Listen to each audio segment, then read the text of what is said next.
कृषि बिल के विरोध में सपा का जोरदार प्रदर्शन। हजारों की संख्या में अपने कार्यकर्ताओं के साथ ललन यादव का हुजूमा सड़क पर उतरा। सपा के वरिष्ठ नेता ललन यादव के नेतृत्व में सरकार के विरोध जमकर लगे नारे। बलिया के कई दिग्गज नेता विरोध में शामिल रहे। सपा महासचिव विधानसभा बांट जी ललन जी, आज किस तरह का कार्यक्रम रहा? आपने सैकड़ों कार्यकर्ताओं के साथ देखा गया तहसील घेराव कर रहे थे, क्या चीज़ की मांग थी आप लोग की? आप देखे ही कि ये कब क्या बोल रहे हैं, कब क्या कर रहे हैं। ये लॉकडाउन लगाए, फिर कहे कि शनिवार को बंद रहेगा, संडे को बंद रहेगा, फिर शनिवार को कहे कि खुलेगा और संडे को बंद रहेगा, फिर संडे को भी अब खुलेगा। इनका कोई बात में कोई भरोसा नहीं है। नौजवान रोड पर उतर चुके हैं, छात्र रोड पर उतर चुके हैं, किसान रोड पर उतर चुके हैं। आप देख ही रहे हैं, व्यापारी रोड पर उतरने वाले हैं और टोटल जो है लड़ाई लड़ने में समाजवादी पार्टी के छोड़ करके विरोध में जो है समाजवादी पार्टी के छोड़ करके दूसरा कोई विरोध करने में सक्षम नहीं है। अब भाजपा को उखाड़ फेंकने में सपा जो है अब समय नहीं है। आपको 2022 में सारे लोग इनको नकार देंगे। लेकिन देखा जा रहा है कि सपा का तमाम प्रदर्शन हो रहा है, उसके बावजूद भी सरकार के काम में जू नहीं रेंग रही है। सपा के किसी भी हरकत पे वर्तमान सरकार कुछ ध्यान नहीं दे रही है। नहीं, देखिए, जो आदमी होता है इंसान होता है, जिसके पास बाल बच्चा होता है, जिसका परिवार होता है, वो ना उसको ना मोह माया और दया है। जिसके पास कोई है ही नहीं है, कह रहा है कि हमारा कोई नहीं है। जिसके पिताजी मरे, उस अपना तेरही और मरने में मुख्य अग्नि देने में वो आदमी नहीं गए। उनको किसी से मोह माया नहीं है। ये तो एक ढोंगी है। ये लोग हैं, ये भारत विरोधी हैं, हमेशा भारत के विरोध किए हैं। अंग्रेज़ों से भी मिल करके भारत को गुलाम कराए और सारे लोगों बेटी बहन का इज्जत लुटवाए और सब कुछ किए। उसके बाद मुसलमानों से मिल करके भी जो है, जो विदेश के मुसलमान थे, उन लोग से भी मिल करके ये देश को गुलाम करवाए थे। ये लोग के कोई भारत से मतलब नहीं है, ना देश से मतलब। जो किसान विधेयक पारित हुआ है, उस विधेयक में 2 शब्द बताए, क्या है इसमें, क्या क्या फायदा है, क्या क्या नुकसान है? किसान का नहीं, किसान जो विरोधी जो विधेयक पास हुआ है, किसान विरोधी है।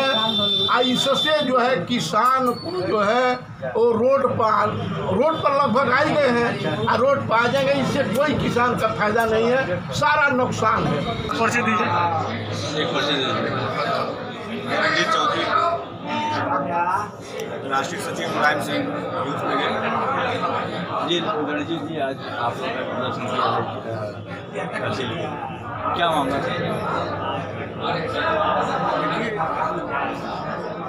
जब से भारतीय जनता पार्टी की सरकार केंद्र में और प्रदेश में 2017 के बाद बनी, तो इस सरकार ने जो जन विरोधी काम किया है, पूर्ववर्ती की समाजवादी पार्टी की सरकार जो विकास कार्य थे उनको ठप करना। दूसरा काम इस सरकार ने किया, जो समाजवादी पार्टी की सरकार ने विकास के कार्य किए थे उनके नामों को बदलना, शहरों के नामों को बदलना, स्टेशनों के नामों को बदलना। और मार्च के बाद से, कोरोना महामारी के बाद, जब प्रधानमंत्री जी आपदा को अवसर में बदलने का बात करते हैं, तो ये आपदा को अवसर बदलने के जो बात प्रधानमंत्री जी ने किया, उसको उत्तर प्रदेश की सरकार ने और उनके अधिकारियों ने उसको अपने हिसाब से आपदा को अवसर में बदलने का काम किया। आप देख रहे होंगे कि जो स्वास्थ्य सेवा का हाल है कितना बदहाल है। मुख्यमंत्री जी यहाँ आए थे और उस समय कोरोना का भीषण समय चल रहा था। जिला अस्पताल माननीय मुख्यमंत्री जी चले गए, लेकिन बगल में 200 मीटर कोविड अस्पताल था, उसके बारे में न उन्होंने चर्चा किया, न उन्होंने कोई बात की। मुख्यमंत्री जी जब आए थे, बाढ़ का भी समय था और उनके बगल में ही जहाँ मुख्यमंत्री जी समीक्षा बैठक कर रहे थे, उसके बगल में ही सुरहा ताल का इलाका भीषण बाढ़ से ग्रस्त था। कुछ दूर पर जो सरयू नदी है और विशेषकर बांसडी विधानसभा वो बाढ़ से डूबा हुआ था, लेकिन मुख्यमंत्री जी ने जनता की हित की कोई बात बलिया में आकर नहीं की। उसके बाद जो भारत सरकार ने किसान विरोधी विधेयक लाया, उसके विरोध में समाजवादी पार्टी के राष्ट्रीय अध्यक्ष और उत्तर प्रदेश के पूर्व मुख्यमंत्री आदरणीय अखिलेश यादव जी ने समाजवादी पार्टी के कार्यकर्ताओं को निर्देश दिया कि कब तक समाजवादी साथी कोरोना के डर से घरों में रहेंगे, आपको सड़कों पर उतरना होगा और सड़कों पर उतरकर ज्ञापन के माध्यम से राज्यपाल महोदय को उप जिलाधिकारी महोदयों के माध्यम से लखनऊ भेजना था। इसी के तहत आज ये कार्यक्रम था। किसान विधेयक बिल में जिस तरह से प्रदेश सरकार कह रही है कि किसानों के हित में ये फैसला लिया गया है, बिचौलियों को बीच से हटाया जा रहा है। अगर किसान कहीं भी अपना उत्पादन बेच सकता है तो बेचे, बिचौलिए एकदम गायब हो जाएंगे। तो इस समय आपको कैसा लग रहा है कि किसान विधेयक बिल ये विरोधी है किसानों का?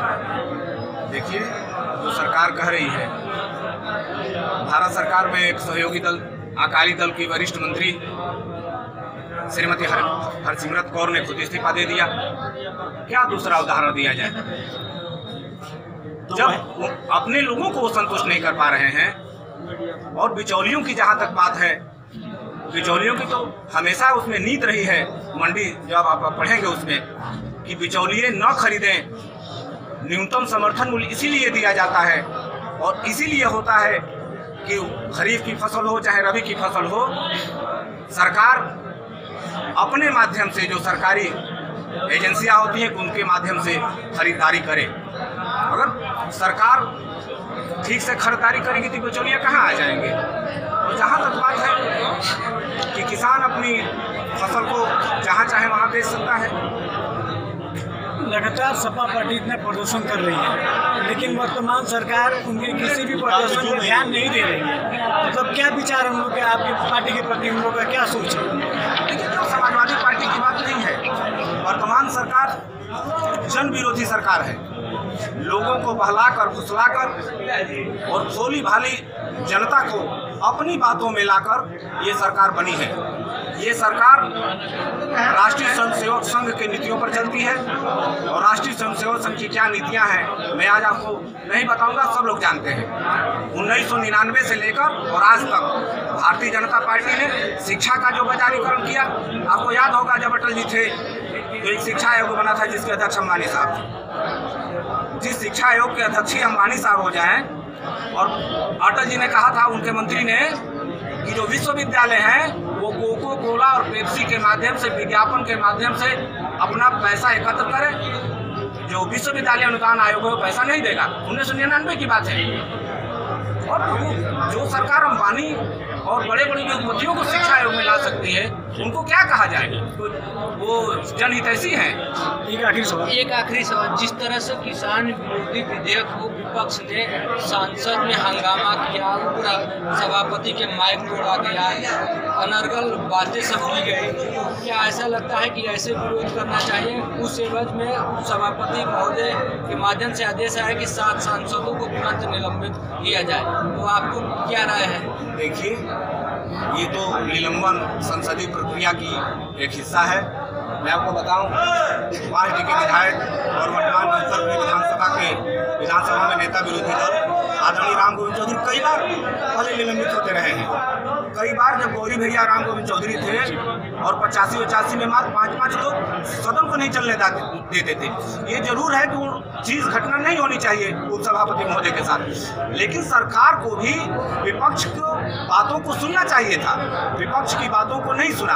हमारी पार्टी ने बहुत संयम तरीके से माननीय राष्ट्रीय अध्यक्ष अखिलेश यादव जी के और राज्यसभा में भी समाजवादी पार्टी के प्रमुख राष्ट्रीय महासचिव हैं श्री राम गोपाल यादव जी, कहीं आपने समाजवादी पार्टी के लोगों को नहीं देखा होगा असहमित भाषा का और लोकतांत्रिक कदम का। लेकिन जिन लोगों ने किया है, चाहे आपकी पार्टी के भी, देखिए वो वो संसदीय लोकतंत्र में है बेल में जाने का नियम, नहीं जाना चाहिए कोरोना काल में। लेकिन सत्ताधारी दल का काम है वो विपक्ष के सांसदों को संतुष्ट करें। आखिर क्यों विपक्ष के सांसद जेल में चले गए? इस पर भी विचार करने का बात है। संतुष्ट नहीं कर पा रही है सरकार। नहीं संतुष्ट करता तो हरसिमरत को क्यों इस्तीफा देती है? अच्छा ये बताइए, सपा पार्टी के लोग हर तहसील का घेराव करके सरकार विरोधी नारे लगा के क्या संदेश देना चाहती है आज के दिन वर्तमान सरकार? लोकतंत्र में डॉक्टर राम मनोहर लोहिया ने कहा था कि जिंदा कौमें 5 साल तक इंतजार नहीं करती। लोकतंत्र में विपक्ष का काम है कि सरकार की जो नीतियां हैं, अगर जन विरोधी नीति है तो उसको सड़क पर उतरकर, सदन में और सड़क पर दोनों में, समाजवादी पार्टी जब सदन उत्तर प्रदेश में चल रहा था तो समाजवादी पार्टी के नेता विरोधी तो नहीं जा पाए क्योंकि नियम उसमें बना था, लेकिन जो उस समय वर्तमान में वहाँ नेता थे समाजवादी पार्टी के, और पूरे विपक्ष ने सरकार की नीतियों का विरोध किया और उसी के तहत हम लोगों ने सड़क पर ही, सदन से और सड़क तक हमेशा सरकार की जन विरोधी नीतियों का समाजवादी पार्टी डट कर मुकाबला करेगी। अभी तो ये शुरुआत है, अगर आगे सरकार के कानों को जू नहीं रेंगती है तो इस प्रदेश में चक्का जाम और उत्तर प्रदेश को रोकने का काम ही समाजवादी पार्टी के कार्यकर्ता करेंगे। Subscribe now and press the bell icon. Never miss an update.